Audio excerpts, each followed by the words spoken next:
Más de un mes lleva la guerra que en la cabeza de Vladimir Putin debía durar unos muy pocos días. ¿Pero qué tenemos? Miles de muertos, miles de millones de dólares destinados a provocar la mayor destrucción posible. Y asimismo un impacto económico para los agresores, que el ego de su presidente no puede detener.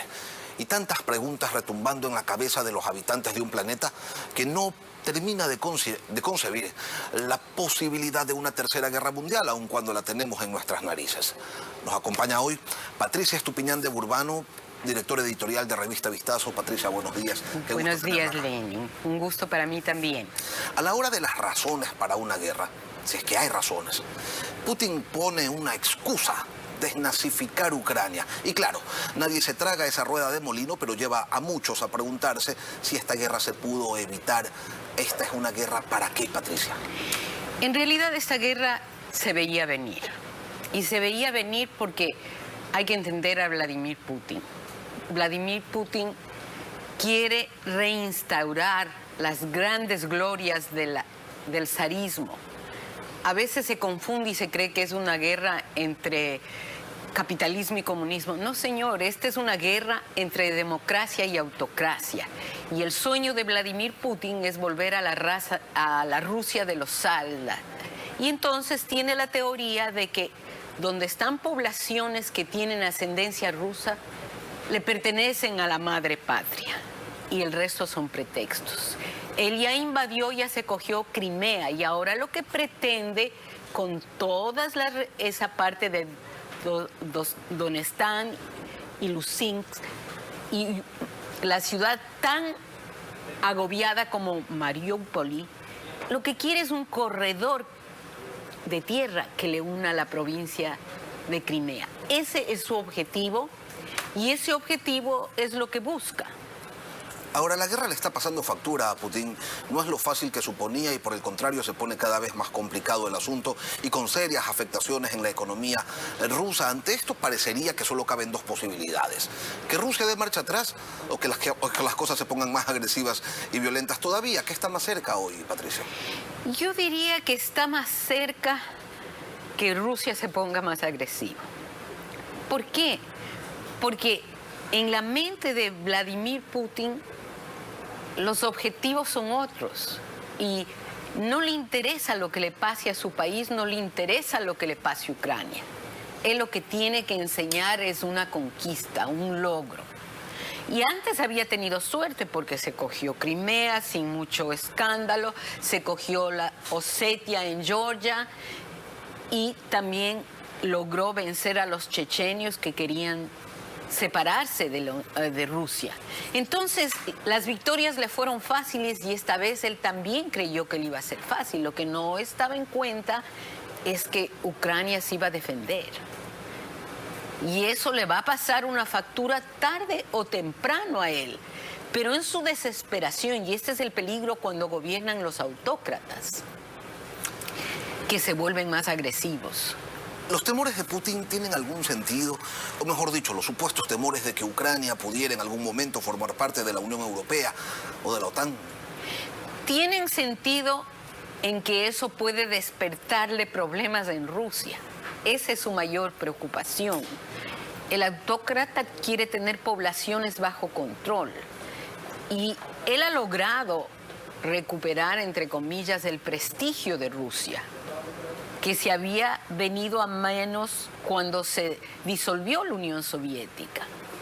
El problema principal es que Rusia siempre ha tenido este deseo expansionista, esta idea de que es un gran imperio, y lo ha sido en el pasado, pero nunca consolidó a una población económicamente para poder sostener ese imperio.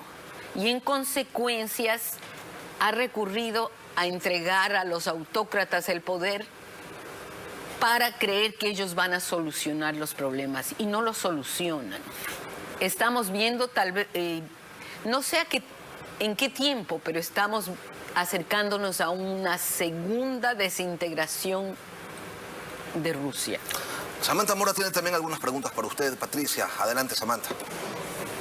Patricia, Hola, ¿cómo está? Samantha. Patricia, buenos días. La OTAN invitó en el 2008 a Georgia y a Ucrania a unirse. En ese momento dijeron que no y al poco tiempo Rusia invadió Georgia y le ganó la guerra en 3 días. Con Ucrania pensó que pasaría algo similar, que sería tan fácil como lo fue tomarse Crimea. Pero ¿qué tanto más puede soportar Ucrania sin un respaldo militar potente que le permita hacer frente a los invasores? La Unión Europea ni siquiera ha querido declarar una zona de exclusión aérea sobre Ucrania por el temor de que el conflicto pueda escalar a todo el continente europeo. Bueno, inclusive si Ucrania llega a perder y Rusia se instala, habrá yo diría una suerte de guerrilla. Va a pasar lo que pasó en Siria. No me parece, el conflicto, si es rápido y llegan a un acuerdo, que no lo creo porque Putin es un mentiroso, esa es la verdad. Todo lo que él ha dicho no se ha cumplido. Dijo que solo estaba en ejercicios militares e ingresó de todos modos al país. Yo creo que eventualmente esta es una pelea entre democracia y autocracia y que ¿por qué debemos apoyar a Ucrania? Para que los pueblos comprendan que los autócratas, indistintamente de sus orígenes, son terribles y que no hay mejor sistema que la democracia, que nos permite cada cierto tiempo castigar con el voto a quien lo ha hecho mal o reelegirlo, pero no se puede depender de una mente que lo tenga todo, porque no hay autócrata bueno. Patricia, y mientras eso sucede, Rusia lee que Occidente le tiene miedo a su capacidad militar. Eso lo tiene tan claro que cada cierto tiempo invade naciones que fueron parte de la Unión Soviética. Claro, lo que él no previó es las sanciones económicas actuales y el fortalecimiento de la OTAN que de alguna manera se ha dado. Tampoco previó la consecuencia económica que eventualmente le pasará factura en su propio país. Entonces, se ha aliado a China, que por hoy aparentemente está neutral, pero es una suerte de servidumbre a futuro también para Putin. ¿Es realmente prudencia lo que motiva la inacción ante la agresión a Ucrania o es la dependencia energética de Europa la que los mantiene a raya? No, es el problema de que por ejemplo, tú hablabas de una zona de exclusión aérea.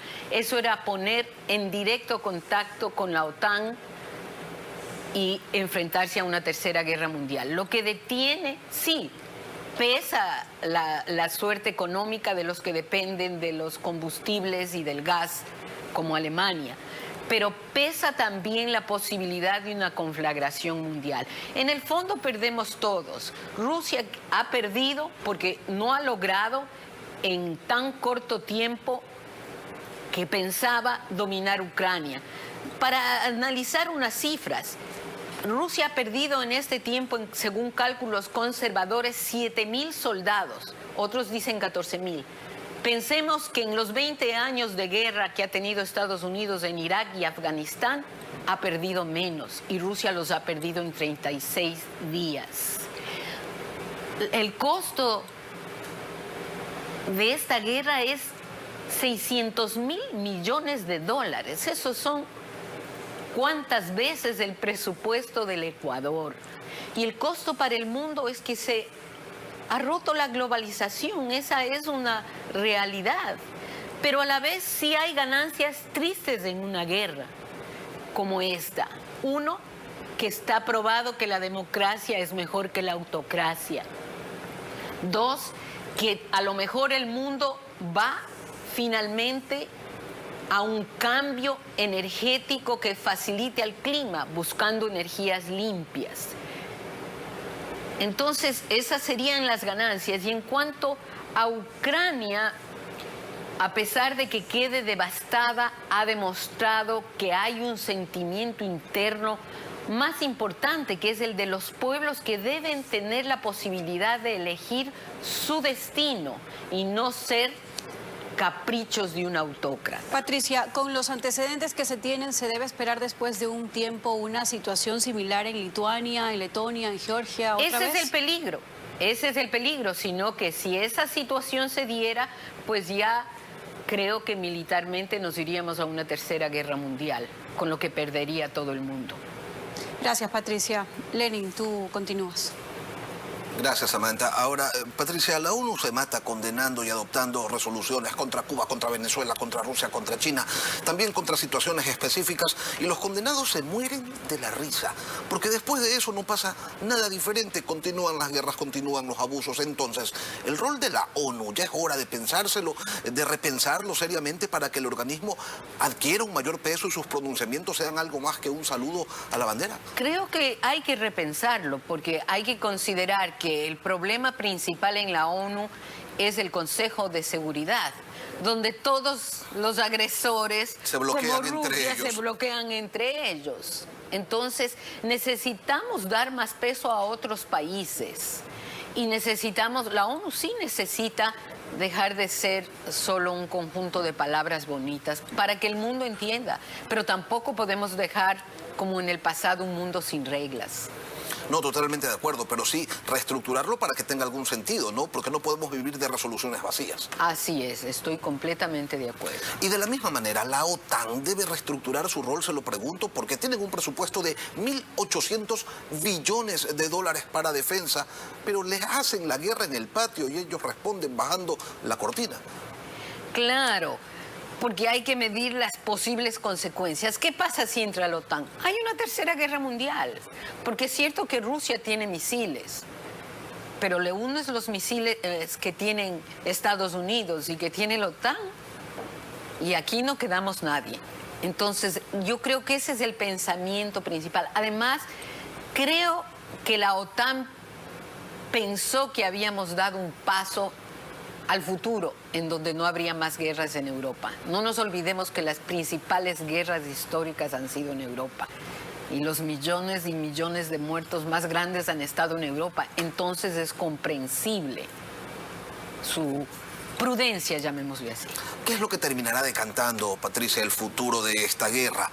La definición quizás del rol de China, que como usted señalaba hasta ahora ha sido neutral, pero ¿qué va a pasar cuando China se decante por un lado o por el otro? ¿Allí se termina de solucionar o de fregar todo esto? Yo diría que China tiene otros objetivos. China quiere ser una potencia económica y no hay nada más peligroso para una potencia económica en China ya lo es, pero China aspira a dominar el mundo. Lo que principalmente se necesita es estabilidad, quietud, y la guerra no facilita. Y en un mundo que ha estado interconectado, para China no es buen negocio lo que ha hecho Rusia. ¿En algún momento veremos a Vladimir Putin ante la Corte Penal Internacional sentado en la misma silla que Milosevic? Yo diría que probablemente más le veríamos como lo que ha ocurrido con otros dictadores de su país. Que los del círculo interno, finalmente viendo la hecatombe que han producido, les pase la cuenta. ¿Usted habla entonces del financiamiento de una revuelta popular que lo termine derrocando? Yo no diría una revuelta popular, son los íntimos los que terminan. Eso pasó con Stalin, eso pasó con todos, con casi todos los grandes jefes, con los mismos zares. La gente cercana que termina dando la puñalada. Cercana termina dando la puñalada porque ya es insostenible.